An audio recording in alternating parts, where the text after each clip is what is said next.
Konsep-konsep ekonomi syariah itu seperti apa Tat yang diterapkan di Bank Syariah ini kok? Ternyata ini luar biasa nih, dari ukhrawinya dapat, dari dunia dapat ini Tat. Iya. Iya, jadi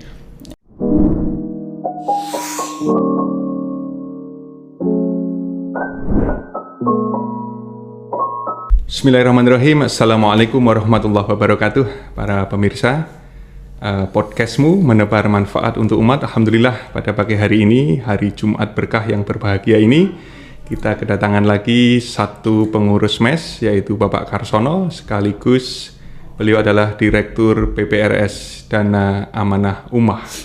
Dan juga kita kedatangan satu lagi tamu yang luar biasa. Beliau adalah Ustadz Rial. Beliau adalah salah satu Dewan Pakar dari Masyarakat Ekonomi Syariah Surakarta. Sekaligus sehari-hari beliau mengajar di Universitas Islam Negeri Raden Mas Said Surakarta. Assalamualaikum. Masya Allah. Waalaikumsalam. Luar biasa ini ya. Alhamdulillahirabbil alamin, ini kita bisa berkumpul ya di pagi hari ini ya. Luar biasa ini. Ramadan kelihatan makin ceria Mas Boy. Iya, ini beratnya agak turun sedikit. Alhamdulillah. Bonus ya. Iya. Bonusnya tambah sehat. Betul. Alhamdulillah. Malah kelihatan lebih muda. Alhamdulillah. Iya. Alhamdulillah ini MES berkolaborasi dengan Radio Mentari FM. Ini membangun sebuah studio podcast Pak Ustadz dan Pak Karsono ini. Tujuannya satu, ini sebetulnya ini menjadi sarana dakwah ya, tidak terbatas pada ekonomi syariah saja. Betul. Tetapi bisa juga untuk menciarkan ya topik-topik lain ya di bidang pendidikan keislaman, kesehatan dan lainnya ya. Iya. Ya. Ikutin tren Mas. Betul, ngikutin tren ya. Karena sekarang pasar kan justru ada di situ kan. Iya. Kita harus ngikutin bagaimana pola sosialisasi yang dilakukan generasi milenial sekarang ya. Iya. Generasi new. Iya. Ya, ini ngobrol-ngobrol kan kebetulan kita ini kan berkecimpung di dunia ekonomi Islam ya, ekonomi syariah nih kita berdua ini ya. Iya. Nah, ini mungkin karena Ustadz Rial ini menjadi Dewan Pengawas Syariahnya di BPRS Dana Amanah Ummah juga ya tadi ya? Bukan, di BPRS Dana Amanah dan BPRS CSU. Masya Allah. Syariah Ya, Utama. luar biasa. Ya, luar biasa.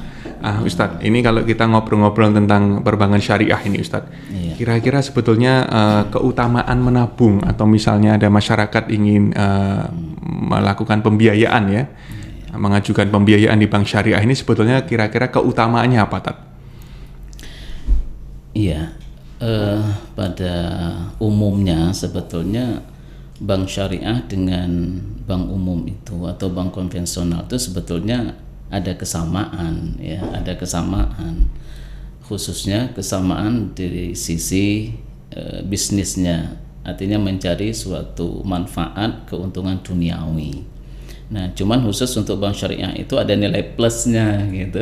Apa itu nilai plusnya? Nah, nilai plusnya itu ya ukhrawinya tentunya kan begitu. Artinya apa?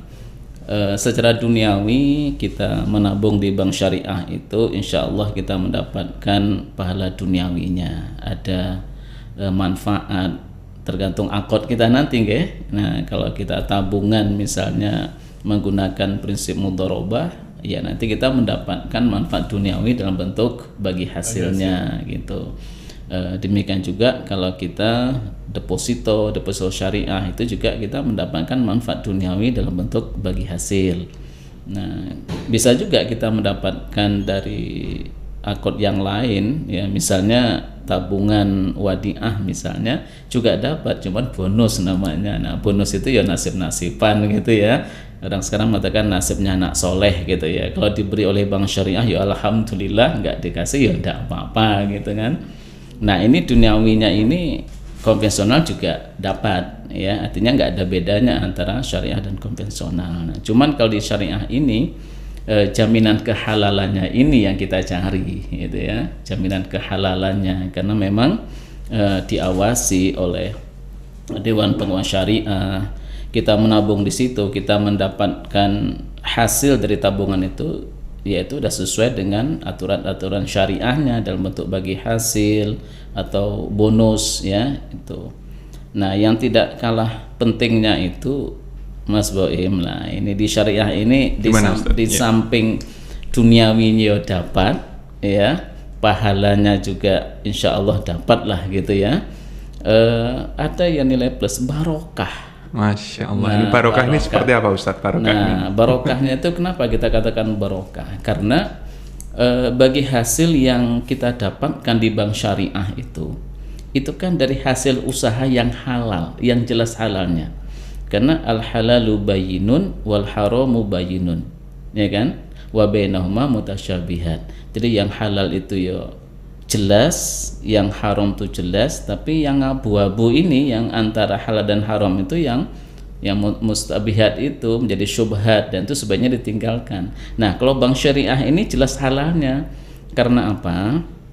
Karena bagi hasil yang kita dapatkan dalam bentuk tabungan mudharabah itu ya, deposito mudharabah di situ, itu adalah dari hasil usaha bank ya, menyalurkan dana nasabah ya, dan nasabah plus ya ke nasabah minus, itu kan dalam pembiayaan yang tidak menyimpang dari aturan syariah. Ya. Mesti yang kita biaya itu harus sesuatu yang halal. Dan itu harus dipastikan oleh pihak bank ya? Dipastikan oleh pihak bank dan diawasi oleh DPS. Ya. Jadi tidak boleh bank syariah itu mengeluarkan dana untuk membiayai usaha-usaha yang non halal. Baik. Nah, sehingga kan hasil yang didapatkan itu halal, dibagikan ke penabung. Barokahnya di situ Ustadz ya? Barokahnya itu di sini, itu namanya barokah. Itu nanti manfaatnya itu bertambah dan bertambah. Lah ini keuntungan bank syariah. Wah, itu luar biasa ya, keuntungannya dunia akhirat ada barokah di situ.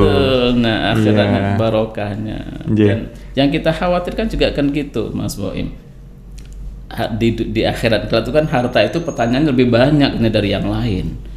Dari mana didapatkan, kemana digunakan. Nah, ini minimal dengan kita menabung bank syariah, kita bisa menjawab dari mana mendapatkan, dari tabungan bank syariah. Iya, luar biasa ini Ustadz. Jadi kata kuncinya ini ada barokah ini ya, pahala dunia akhirat dan barokah. Mantap sekali. Itu sesuai dengan BPRS-nya Pak Karsono mungkin. BDA, Bank bahagia dunia akhirat. Ngepas, plesetan tapi ngepas. Iya. Jadi BPRS kami namanya BPRS Dana Amanah. Wah, luar pakai biasa. Umah tadi nggak pakai. Oh, nggak pakai Umah ya? Saya nambahi Umah tadi. Baik, Pak Karsono ini kan sudah lama ini ya berkecimpung, berkarir di dunia perbankan syariah. Saya dengar-dengar dulu di Bank Muamalat sebelumnya tadi ya, itu sampai 25 tahun ya. 25 tahun. Masya Allah, ini tambah lagi luar biasa.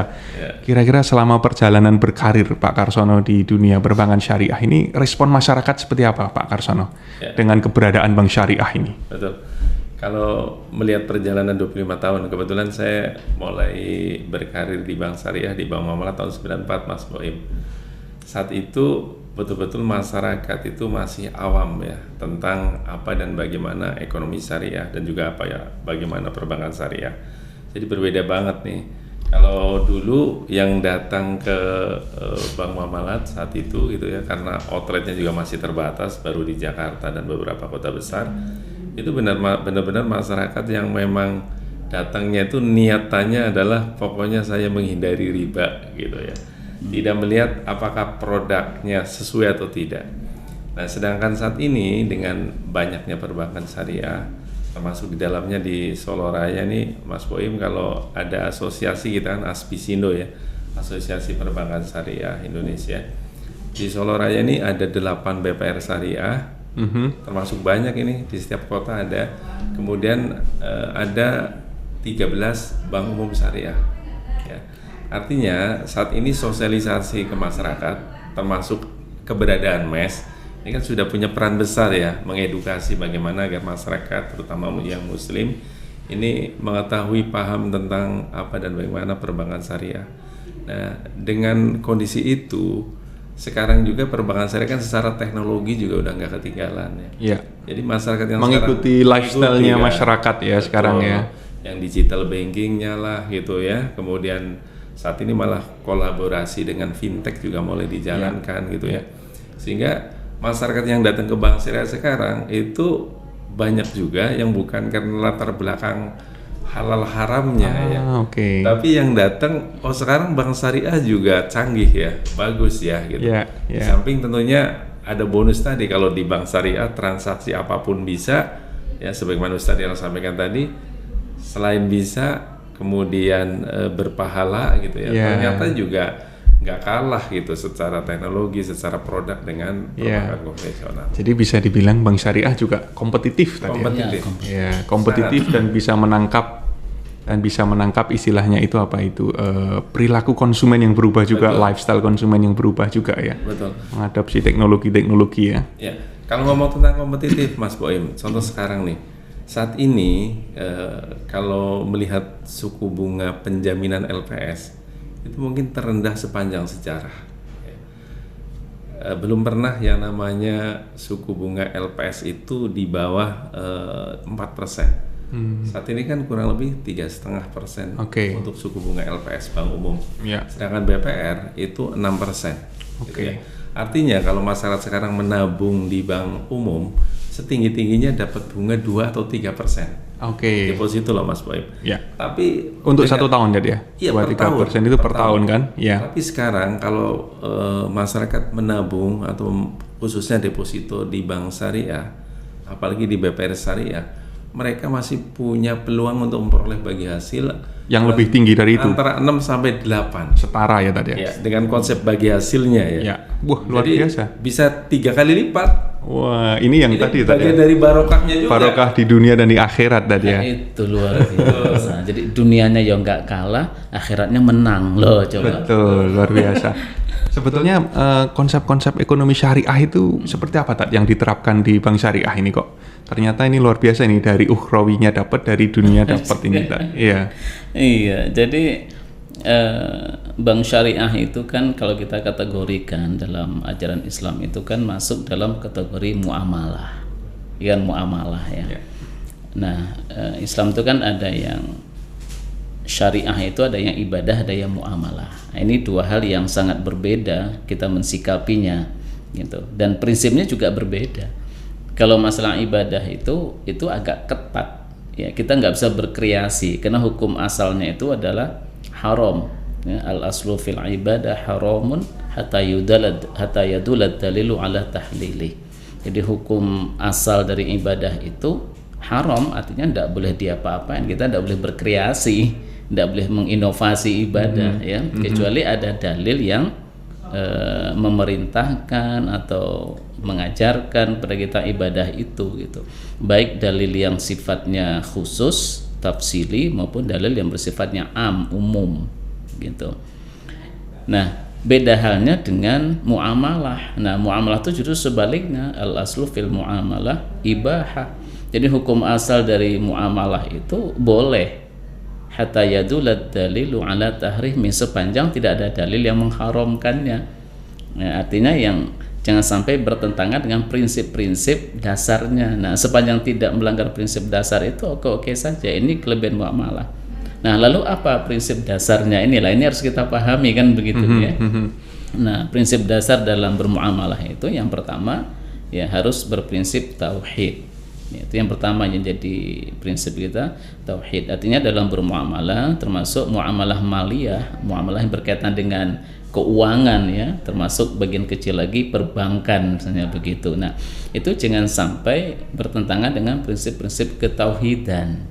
Ya, misalnya ngapunten, biar banknya ini kaya, cepat untung, terus kemudian ikut pesugihan. Nah, misalnya ya, jadi kalau orang di perdagangan itu kan kadang-kadang terjadi hal seperti itu ya. Iya, apalagi di masyarakat Jawa tadi ya. Kan ada isu-isu, wah itu kok gampang banget kayaknya, wah itu ikut pesugihan apa gitu kan. Nah, jangan sampai bank syariah itu ini kok majunya kok cepat sekali. Iya, itu ada pesugihan kemana gitu. Nah, jangan sampai ada LKS, lembaga keuangan syariah itu yang ikut-ikutan seperti itu ya, pengen untung cepat, pengen berkembang cepat, tapi melalui jalan-jalan seperti jalur-jalur seperti itu. Nah, ini prinsipnya harus dipegang. Termasuk juga misalnya kan ada kepercayaan ya, biar kantornya ini nanti memberikan banyak keuntungan, nanti untuk membangun kantor ini mungkin dipersembahkan apa misalnya begitu ya, kepala kerbau, apa kepala kelinci lah gitulah gitu. Nah ini kan ada kepercayaan seperti itu. Nah tentu di lembaga keuangan syariah, di perbankan syariah kita menghindari prinsip yang bertentangan dengan ketauhidan itu. Nah justru kita ingin syariah ini ya betul-betul murni syariah sesuai dengan sistem kesyariahan yang dibangun ya di dalam sistem ekonomi syariah itu sendiri. Nah itu yang pertama ya. Yang kedua, prinsip yang kita pakai di lembaga keuangan syariah itu adalah prinsip maslahah.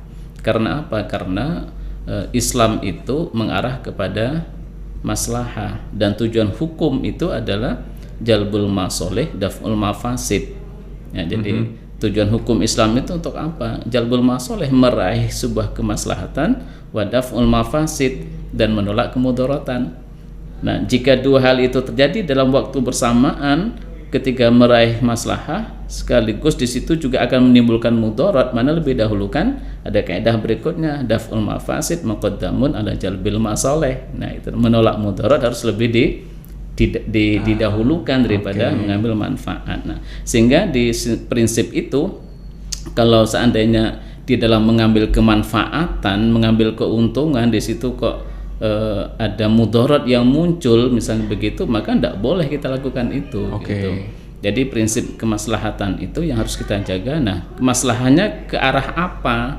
Nah maka dalam hukum Islam ada namanya al-maslahah al-khamsah, 5 kemaslahatan yang harus dijaga dan harus menjadi barometer ukuran kita. Yang pertama kemaslahatan agama, maslahatin ya, maslahatuddin. Yang kedua adalah kemaslahatan jiwa, kemudian kemaslahatan akal, kemaslahatan harta, kemudian keturunan. Nah jadi lembaga keuangan syariah itu kita kelola jangan sampai mengancam kemaslahatan ini ya.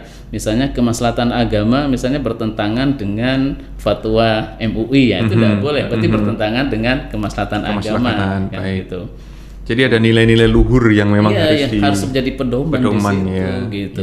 Kemaslahatan jiwa misalnya ya, jangan sampai melakukan usaha tapi kemudian mengancam keselamatan jiwanya, mungkin tidak istirahat, kerjanya 23 jam, tidurnya cuma 1 jam. Itu juga tidak sesuai dengan prinsip syariah. Artinya apa? Kemaslahatan jiwanya nggak terjaga di situ gitu kan. Nah, terus kemudian kemaslahatan keturunan, keluarga sama juga, disuruh kerja terus akhirnya tidak pernah bertemu sama istrinya, nggak pernah bertemu sama anaknya gitu kan. Nah ini nggak nyindir pakar loh saya ini. Pakar sono itu pulangnya sudah malam gitu. Menunjukkan ini juga integritas juga. Jadi ada prinsip-prinsip. Sore masa lalu pulang jam 10 jam 12 itu biasa orang ibadah.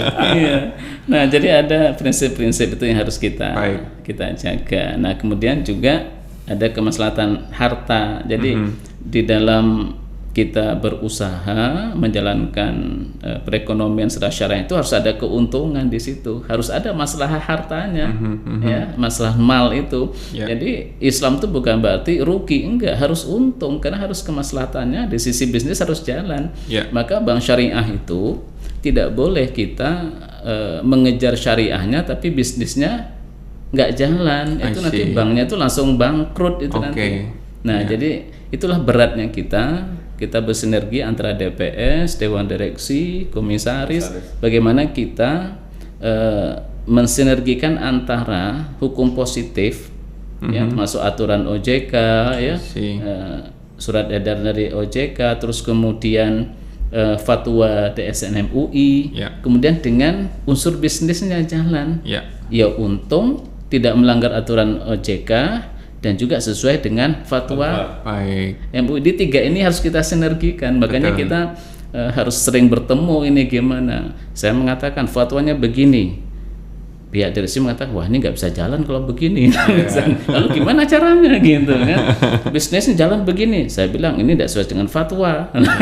Jadi bagaimana semua itu bisa sinergi. Nah itu yang di prinsip kemaslahatan terus kita arahkan ke sana. Jadi tidak ada syariah itu rugi itu ya tidak boleh. Harus untung, ada kemaslahatan hartanya di situ. Betul.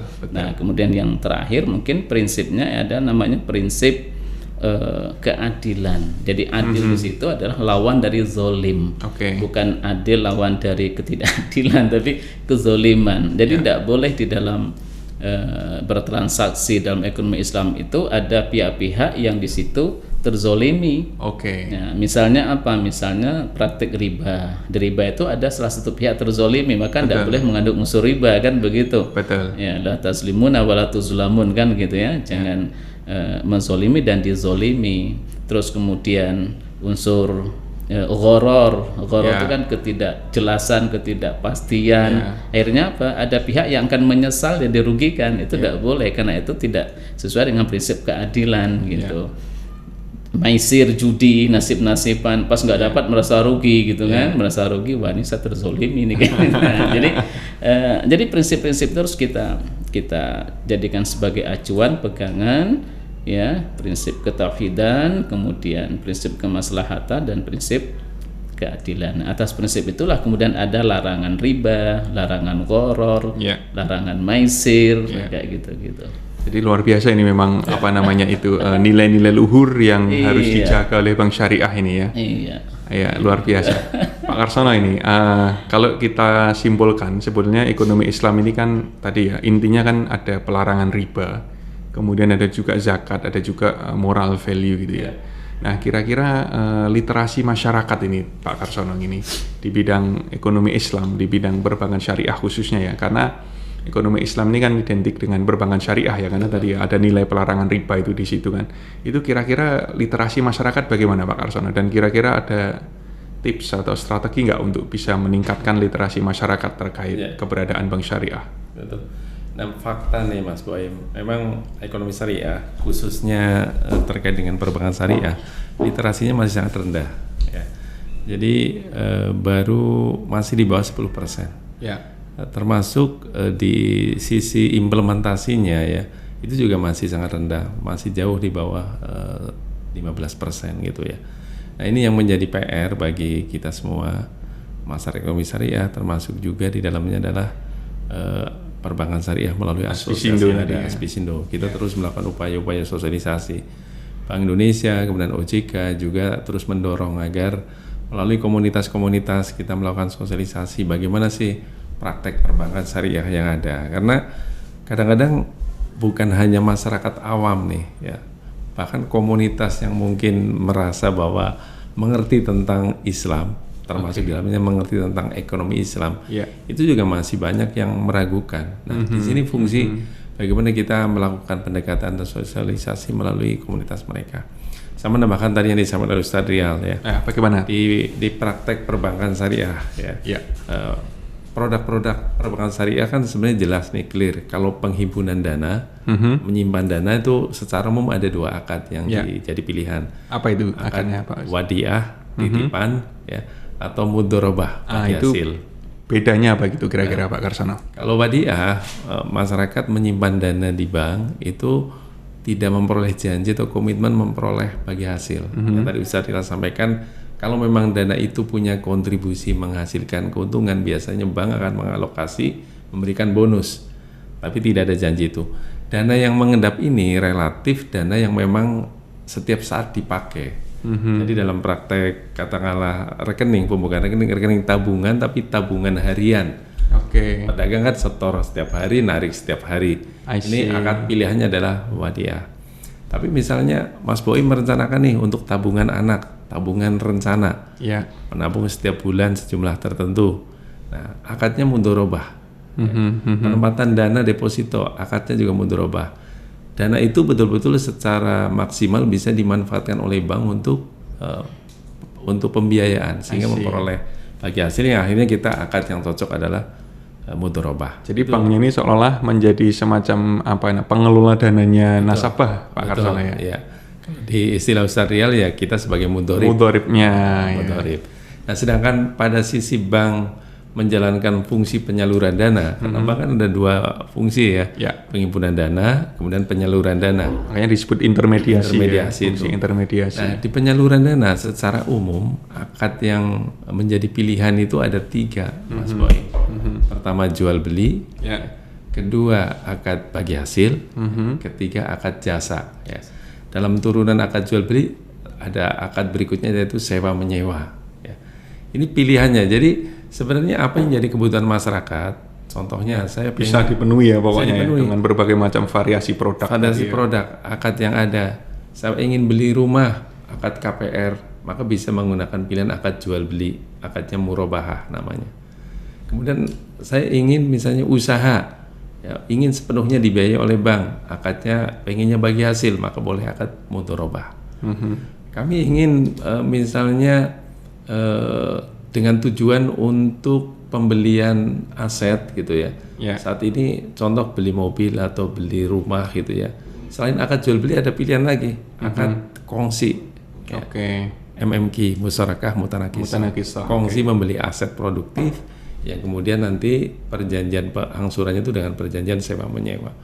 Jadi lengkap sekali. Setiap kebutuhan dari masyarakat, mulai dari pembelian barang konsumtif, modal kerja, investasi, bahkan sekarang misalnya ingin pembiayaan umroh, pembiayaan haji, itu semua Bank Syariah menyediakan, Mas Boy. Kalau pembiayaan terkait pendidikan, kemudian kesehatan itu bisa? Bisa misalnya kayak orang ingin berobat ke rumah sakit itu bisa juga? Betul. Nah, itu akad pilihannya yang tadi jasa. Jasa ya? Betul. Jadi luar biasa ya mengcovernya itu ya? Iya. Dan itu sesuai dengan prinsip syariah semua.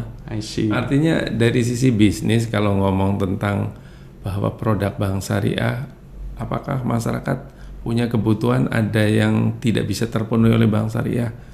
Kalau saat ini insya Allah semuanya bisa terpenuhi. Tinggal kita punya komitmen menjalankan nggak gitu kan.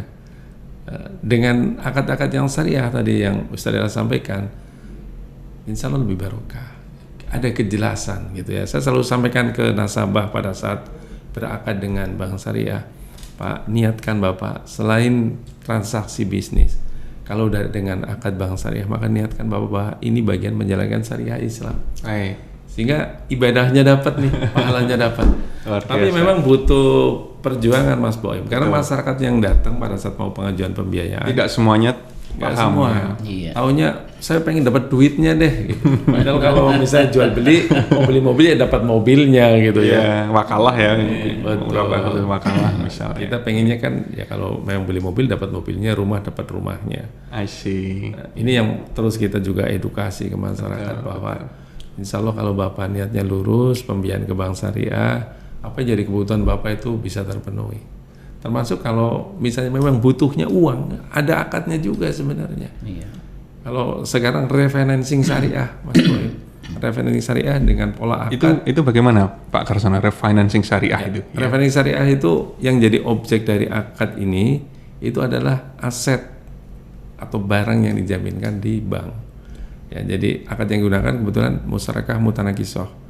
Jadi misalnya Mas Boim udah punya mobil nih, udah merdeka mobilnya, nggak dijaminkan, punya kebutuhan dana untuk multiguna, untuk apapun, bisa datang ke Bank Syariah. Ini saya punya mobil, BPKP-nya ada, saya butuh dana, yang penting kebutuhan adalah jelas untuk barang halal, kebutuhan halal, ya itu kita akan nilai. Misalnya mobil harga 100 juta, maksimal bank akan memberikan 80 juta. Nah, paling bank akan meminta, Pak, dipakai apa Pak? Rencananya membuat RAB-nya. Yang jadi objek bukan tentang uang digunakan untuk apa, tapi tentang aset yang direfinancing tadi. Nah, sehingga refinancing ini selalu merujuk kepada aset yang produktif. Ya. Bisa mobil, artinya bisa untuk perjanjian sewa menyewa, karena kita merefinancing aset, kemudian pembayaran angsurannya dengan perjanjian sewa menyewa, Mas Boy. Rumah, perjanjian sewa menyewa ini sebagai rujukan angsurannya. Itu seperti itu. Jadi fleksibel banget sebenarnya. Luar biasa ya. Produknya komplit, bisa memenuhi berbagai kebutuhan masyarakat, tetapi dari sisi syariah barokah tadi ya, menguntungkan dunia akhirat. Gimana Pak? Iya, jadi menariknya di Bank Syariah itu adalah akadnya ini kaya dengan modifikasi akad. Iya. Jadi ini namanya hybrid kontrak ya. Jadi kalau kita bahasa itu hybrid. Jadi kita bisa memodifikasi beberapa akad dan itu kelebihan di syariah. Seperti tadi Pak Kar katakan, apapun kebutuhan nasabah masyarakat itu bisa terpenuhi. Kalau masyarakat pengen motor, kita bisa membelikan motor. Jadi kita berusaha memang sesuai dengan yang dibutuhkan masyarakat. Pengen motor, kita belikan motor, bukan uang yang kita berikan. Ya. Kalau dia pengen rumah, kita jualkan rumah ke dia, gitu kan, dengan akad murabah. Jadi kita tidak memberikan uang pada mereka. Memang sesuai yang mereka butuhkan. Nah, kalau mereka memang butuh duit, ya kita carikan akad yang memang bisa kita berikan uang, seperti refinancing lewat MMQ atau IMBT. Ya, ada dua akad itu yang bisa, dan itu uangnya sudah uang lepas begitu, mau dipakai apa terserah. Seperti tadi yang Pak Karsono ceritakan, Mas Boim punya rumah senilai 100 juta, terus kemudian rumah itu dijual ke bank syariah, ya katakanlah dibeli oleh bank syariah 80 juta. Berarti kan uang 80 juta ini sudah menjadi miliknya Mas Boim, mau diapain monggo silakan. Terus kemudian rumah ini kemudian kita sewakan ke Mas Boim. Jadi statusnya jadi sewa. Sewa artinya setiap bulan itu ngasur sewaan, tapi uang 80 juta ini bebas mau dipakai untuk apapun. Jadi udah uang tunai sudah ini. Jadi untuk kebutuhan-kebutuhan yang multi ya, yang ada kan nasabah itu macam-macam. Ada datang, Pak saya mau bayar hutang, Pak saya mau bayar sekolah anak, Pak saya mau beli motor, saya mau macam-macam. Dan itu kan akadnya susah banget tuh ya, macam-macam itu. Kalau sekarang mau lebaran kan, mau lebaran pulang kampung juga lah. Dan dia butuh uang tunai untuk semua kebutuhan itu. Dan itu kebutuhannya bisa A sampai Z ya. Bisa A sampai Z. Nah, asal itu halal ya. Dan kita bisa menawarkan dia punya aset apa? Dia punya rumah, punya mobil, udah kita beli kemudian kita sewakan. Dan dia dapat uang tunai. Nah, kalau seluruh nilai itu kita beli, nanti akadnya MMQ. Akunnya IMBT. IMBT itu kalau semua nilai sudah kita miliki. Kita sewakan, nanti berakhir dengan akad hibah. Itu dikembalikan lagi. Tapi kalau kepemilikan itu adalah separuh, sebagian milik bank, sebagian, jadi hanya membeli sebagian dari nilai aset itu, sehingga aset itu menjadi milik bersama. Maka nanti kita akadkan MMQ. Nah begitu. Jadi Bang Syarah itu Masya Allah. Yang penting itu tadi kita paham dengan akad-akad itu, dan itu PR besar buat DPS gitu. Iya. Baik, ini luar biasa ini obrolan kita pagi ini ya. Insya Allah ini bisa meningkatkan literasi masyarakat ya. Dan Pak Karsono ya. Ini mungkin bisa kita sambung ya di pertemuan-pertemuan selanjutnya. Mungkin kita akan bahas mungkin akad per akad yang mungkin menarik itu bedah akad supaya masyarakat bisa memahami dari A sampai Z-nya gitu ya Mas. Baik, para pemirsa podcastmu menebar manfaat untuk umat. Alhamdulillah pada pagi hari ini kita sudah ngobrol-ngobrol tentang pembiayaan, tentang tabungan di bank syariah dan seluk-beluk perbankan syariah bersama dua pengurus MES, yaitu Pak Karsono dan Ustadz Rial ya.